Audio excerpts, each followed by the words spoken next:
नमस्कार साथियों, मैं doctor Manoj Ahuja Ahuja news channel में आपका हार्दिक अभिनंदन करता हूं।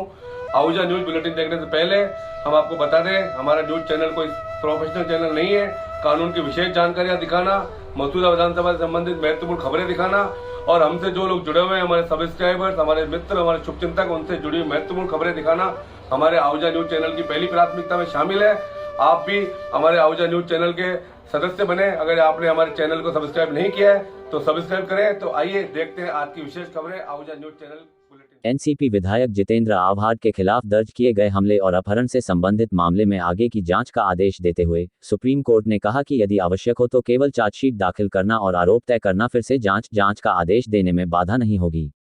तत्काल मामला अप्रैल 2020 में महाराष्ट्र पुलिस द्वारा ठाणे स्थित सिविल इंजीनियर अनंत करमुसे के कथित हमले और अपहरण से संबंधित है, जब करमुसे ने उस समय कैबिनेट मंत्री आव्हाड की आलोचना करते हुए एक फेसबुक पोस्ट किया था।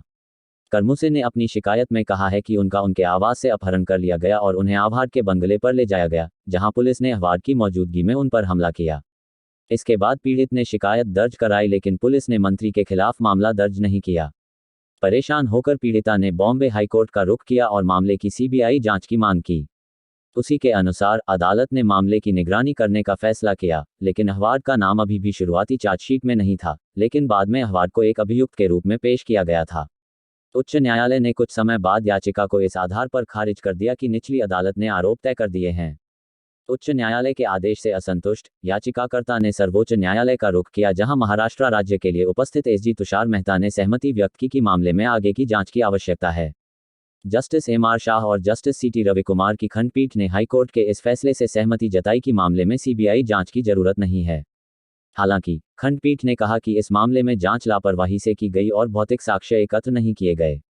शीर्ष अदालत के अनुसार उच्च न्यायालय ने आगे की जांच की अनुमति नहीं देकर गलती की और निर्देश दिया कि राज्य में आगे की जांच की जानी चाहिए।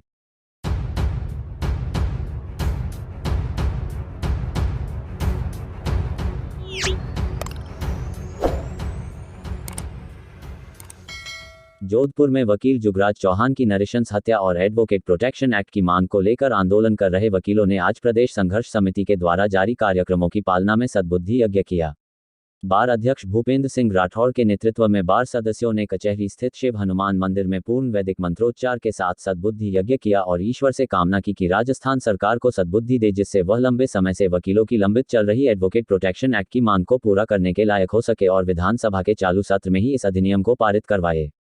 बार सदस्यों का कहना रहा कि सरकार ने अपने चुनाव घोषणा पत्र में भी इस अधिनियम को लागू करने का वादा किया था, परंतु सरकार ने अपने 4 साल से भी अधिक के कार्यकाल में अपने चुनावी वादे तक को पूरा नहीं करके न केवल अधिवक्ता समुदाय से बल्कि आमजन से भी वादा खिलाफी की है, जिससे राज्य भर के अधिवक्ता समुदाय में गहरा आक्रोश व्याप्त है।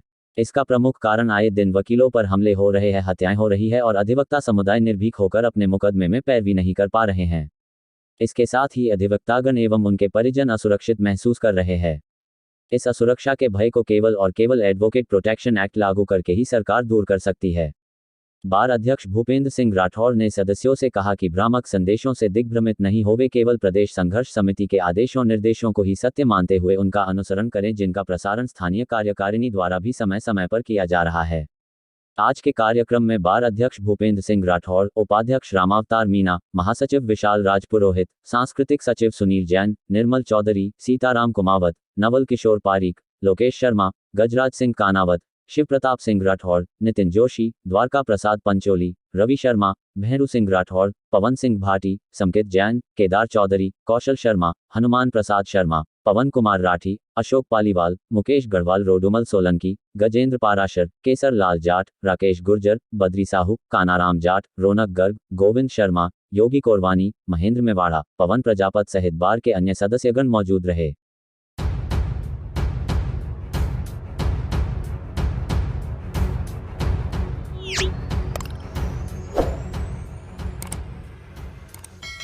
श्रमण संघीय उप्रवर्तिनी मरुधरा शिरोमणि समन्वय सन्निधि सद्गुरुवर्या महासती डॉक्टर श्री राजमती जी मारासा, निर्भीक वक्ता डॉक्टर साध्वी श्री राजरिद्धि जी मारासा आदि ठाणा 4 के पावन सान्निध्य में श्रीमान मिठूलाल जी अनिता जी नाहर परिवार के निवास स्थान दरबार कॉलोनी में नवकार महामंत्र का जाप हुआ। उपस्थित धर्मप्रेमियों को संबोधित करते हुए उप्रवर्तिनी डॉक्टर श्री राजमती जी मारासा ने फरमाया कि प्रमोद भावना से भावित साधक प्रतिक्षण दूसरे के गुणों को देखता है एवं उनका समादर करते हुए अपने जीवन में पवित्रता का संचार करता है। दूसरों के उत्तमोत्तम गुणों को देखकर हर्षित तथा प्रमुदित होने का प्रशस्त भाव यदि हृदय में स्थान प्राप्त कर ले तो उस व्यक्ति के मन में गुणों के प्रति सहज रूप में आकर्षण उत्पन्न होता है तथा वह उन्हें अपनाने की दिशा में उत्प्रेरित एवं उत्साहित हो जाता है। डॉक्टर साध्वी राजरिद्धि जी मारासा ने कहा कि ईर्ष्या विवेक की प्रबलतम शत्रु है। ईर्ष्यालु अविवेकी बनकर न करने योग्य दुष्कृत्य भी कर देता है। ईर्ष्या वृक्ष के कोट में सुलग रही अग्नि के समान होती है। इससे संतप्त व्यक्ति रात दिन सुलगता रहता है, उसकी मानसिक शांति नष्ट हो जाती है। श्रीमान प्रकाश चंद गोलेच्छा ने जानकारी देते हुए बताया कि 2 मार्च को महास्तिवृंद दरबार कॉलोनी से सूर्योदय के समय विहार करके श्रीमान सुशील जी खटोड़ के सिंघावल स्थित पेट्रोल पंप पर पधारेंगे।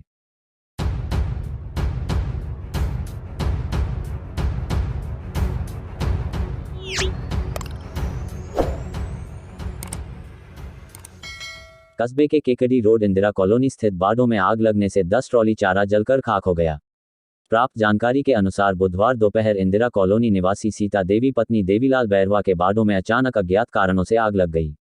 देखते ही देखते आग ने विकराल रूप धारण कर लिया। मौके पर आस डॉस के सैकड़ों लोगों की भीड़ इकट्ठा हो गई। आबादी के नजदीक लगी आग से लागों में दशहत फैल गई। ग्रामीणों ने आग पर मिट्टी व पानी डालकर आग बुझाने का प्रयास किया। ग्रामीणों की तत्परता से आग को बाड़े के पास स्थित मकानों में फैलने से रोक लिया गया। वही सूचना मिलने पर तहसीलदार श्यामलाल आमेटा, पुलिस थाना भिनाई के सहायक उपनिरीक्षक ओम प्रकाश, प्रधान प्रतिनिधि संजय लोढ़ा, हल्का पटवारी जितेंद्र दोराया मौके पर पहुंचे तथा विजयनगर नगरपालिका से मंगवाए गए अग्निशमन की सहायता से आग पर काबू पाया जा सका। लेकिन तब तक बाड़े में रखा चारा जलकर आग की भेंट चढ़ चुका था।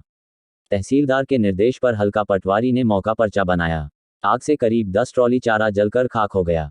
मौके पर मौजूद ग्रामीण नखरा बैरवा सहित अन्य ग्रामीणों ने प्रशासन से पीड़ित परिवार को आर्थिक सहायता दिलवाने की मांग की है।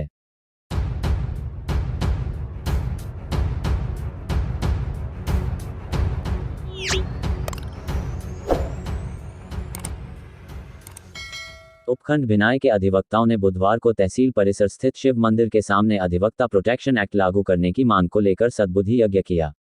बार एसोसिएशन भिनाई के अध्यक्ष देवकांत व्यास व सचिव शिव कुमार जोशी ने उपस्थित लोगों को संबोधित करते हुए कहा कि देश एवं प्रदेश में अधिवक्ताओं के साथ आए दिन अपहरण एवं मारपीट की घटनाएं घटित हो रही है, जिससे अधिवक्ताओं एवं उनके परिवार में भय एवं अनहोनी की आशंका व्याप्त हो चुकी है एवं कई अधिवक्ता मानसिक तनावग्रस्त होकर आत्महत्या की घटनाएं भी कर चुके हैं।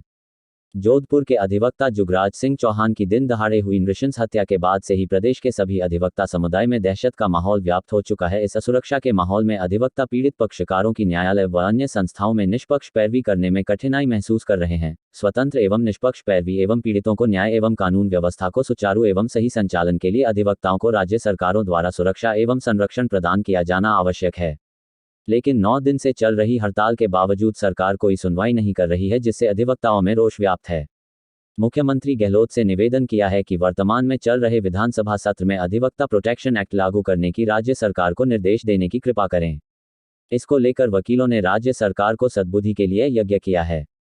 इस अवसर पर बार अध्यक्ष देवकांत व्यास, अधिवक्ता धर्मवीर बामनिया, त्रिलोक जांगिड़, गजानन सिंह रावत, शिव कुमार जोशी, शिवचरण चौधरी, शैलेंद्र कुमार शर्मा, राहुल आचार्य, शमी मोहम्मद, यूसुफ, प्रवीण प्रकाश भट्ट, कानाराम गुर्जर, जय तेजवानी, विमल सैन, कालूराम मेघवंशी, आशीष दाधीच आदि ने यज्ञ में भाग लिया।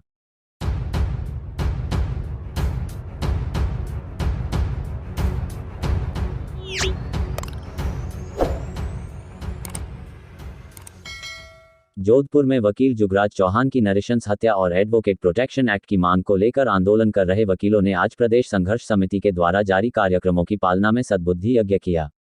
बार अध्यक्ष मोहन सिंह राठौड़ के नेतृत्व में बार सदस्यों ने बार एसोसिएशन कक्ष के बाहर टेंट लगाकर पूर्ण वैदिक मंत्रोच्चार के साथ सद्बुद्धि यज्ञ किया और ईश्वर से कामना की कि राजस्थान सरकार को सद्बुद्धि दे, जिससे वह लंबे समय से वकीलों की लंबित चल रही एडवोकेट प्रोटेक्शन एक्ट की मांग को पूरा करने के लायक हो सके और विधानसभा के चालू सत्र में ही इस अधिनियम को पारित करवाए। बार सदस्यों का कहना रहा कि सरकार ने अपने चुनाव घोषणा पत्र में भी इस अधिनियम को लागू करने का वादा किया था, परंतु सरकार ने अपने 4 साल से भी अधिक के कार्यकाल में अपने चुनावी वादे तक को पूरा नहीं करके न केवल अधिवक्ता समुदाय से बल्कि आमजन से भी वादाखिलाफी की है, जिससे राज्य भर के अधिवक्ता समुदाय में गहरा आक्रोश व्याप्त है। इसका प्रमुख कारण आए दिन वकीलों पर हमले हो रहे हैं, हत्याएं हो रही है और अधिवक्ता समुदाय निर्भीक होकर अपने मुकदमे में पैरवी नहीं कर पा रहे हैं। इसके साथ ही अधिवक्तागण एवं उनके परिजन असुरक्षित महसूस कर रहे हैं।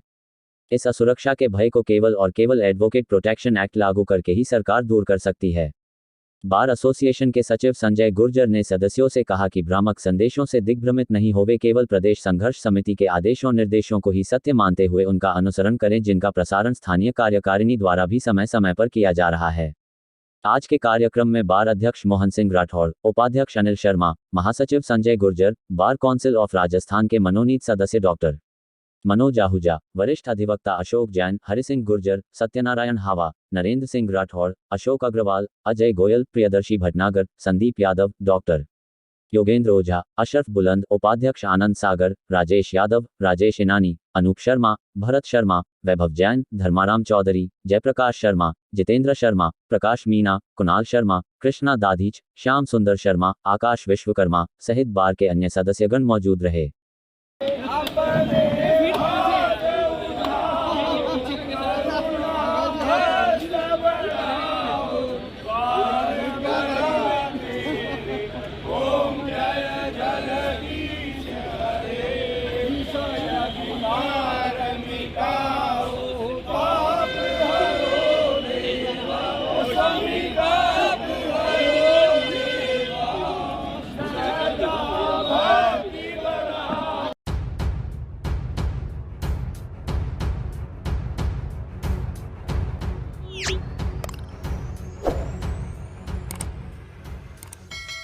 The district bar association Ajmer के वार्षिक चुनाव की सरगर्मियां तेज होती दिखाई दे रही है। इस बार के चुनावों में अध्यक्ष पद हेतु 4 प्रत्याशियों ने दौड़ धूप करते हुए मतदाताओं को रिझाना शुरू कर दिया है। बुधवार 1 मार्च तक 4 प्रत्याशियों ने अपने समर्थकों की मौजूदगी में नामांकन दाखिल कर दिया है।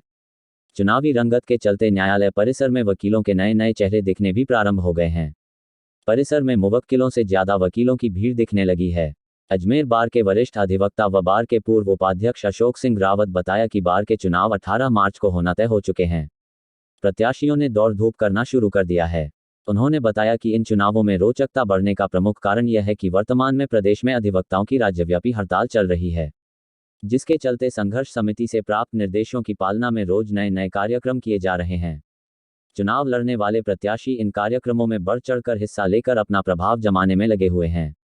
अध्यक्ष पद के लिए 4 प्रत्याशियों ने नामांकन दाखिल कर लिया है, जिनमें से एक वरिष्ठ अधिवक्ता जितेंद्र खेतावत है। वहीं इस बार युवा अधिवक्ता नरेंद्र सिंह राठौड़ भी दूसरी बार चुनाव में अपना भाग्य आजमाने के लिए मैदान में डट चुके हैं। इसके अतिरिक्त पूर्व उपाध्यक्ष दीपक शर्मा व पूर्व सचिव रमेश आचार्य भी अपने पूर्व के अनुभवों के आधार पर अध्यक्ष पद के लिए नामांकन दाखिल कर चुके हैं। 5वें दावेदार के रूप में हरि सिंह चौहान ने नामांकन दाखिल किया है। बार के निष्पक्ष चुनाव करवाने हेतु निर्वाचन अधिकारी के रूप में धर्मेंद्र गहलोत को नियुक्त किया गया है, जिनका सहयोग करने के लिए सहायक निर्वाचन अधिकारी के रूप में अशोक अग्रवाल व अरुण अग्रवाल अपनी सेवाएं दे रहे हैं। वरिष्ठ अधिवक्ता व पूर्व लोक अभियोजक अशोक अग्रवाल ने बताया कि बार एसोसिएशन अजमेर के वार्षिक चुनाव 18 मार्च को करवाने हेतु अधिसूचना जारी की जा चुकी है। उन्होंने बताया कि इस बार होने वाले चुनाव सुप्रीम कोर्ट के निर्णय व बार काउंसिल ऑफ राजस्थान से जारी गाइडलाइंस के अनुसार करवाए जा रहे हैं, जिसके चलते इस बार 1 पद अध्यक्ष, 1 पद उपाध्यक्ष, 1 पद सचिव सहित कार्यकारिणी सदस्य हेतु 5 सदस्यों का चयन किया जाएगा। उन्होंने बताया कि वार्षिक चुनाव 2023 के लिए कुल 1526 मतदाताओं की सूची जारी की जा चुकी है। नामांकन पत्र जारी करने की तिथि 22 फरवरी से प्रारंभ होकर नामांकन दाखिल करने की अंतिम तारीख 2 मार्च साढ़े 4 बजे तक है। नामांकन जांच करने व वैध नामांकन सूची का प्रकाशन 3 मार्च है। नामांकन वापस लेने की तिथि 10 मार्च है। मतदान की तारीख 18 मार्च का है। प्रातः 9 बजे से प्रारंभ होकर साढ़े 4 बजे तक होगा तथा मतपत्र की गणना विजयी प्रत्याशियों की घोषणा 19 मार्च को की जाएगी। प्रत्याशी जो मैदान में है उनमें से अध्यक्ष का चुनाव लड़ने वाले जितेंद्र खेतावत वर्ष 1992 से इस न्यायालय में वकालत के रूप में पैरवी कर रहे हैं। अध्यक्ष पद के दूसरे दावेदार अधिवक्ता नरेंद्र सिंह राठौड़ 2004 से वकालत कर रहे हैं, जो दूसरी बार अध्यक्ष का चुनाव लड़ रहे हैं। तीसरे दावेदार दीपक शर्मा वर्ष 2002 से वकालत कर रहे हैं, जो बार के उपाध्यक्ष रह चुके हैं, तथा चौथे दावेदार के रूप में रमेश आचार्य मैदान में हैं, जो वर्ष 2001 से वकालत कर रहे हैं तथा पूर्व में 1 बार महासचिव रह चुके हैं। हरि सिंह चौहान ने भी अध्यक्ष पद के दावेदार के रूप में नामांकन दाखिल कर दिया है। इसके साथ ही बुधवार 1 मार्च तक उपाध्यक्ष पद के लिए गगन वर्मा, दिनेश राठौड़, दीपक जैन, प्रेमपाल गोस्वामी ने नामांकन दाखिल किया है। सचिव पद पर अजय गोयल, राजेश यादव, राजेंद्र प्रसाद चौधरी ने नामांकन दाखिल किया है। इसी प्रकार कार्यकारिणी सदस्य के 5 पदों पर प्रमोद भाटी, सुरेश चंद्र वैष्णव, हेमंत जैन, नमन जैन, हरीश बारोटिया, सैयद तौफीक अली ने नामांकन दाखिल करने के बाद प्रचार प्रसार करना प्रारंभ कर दिया है।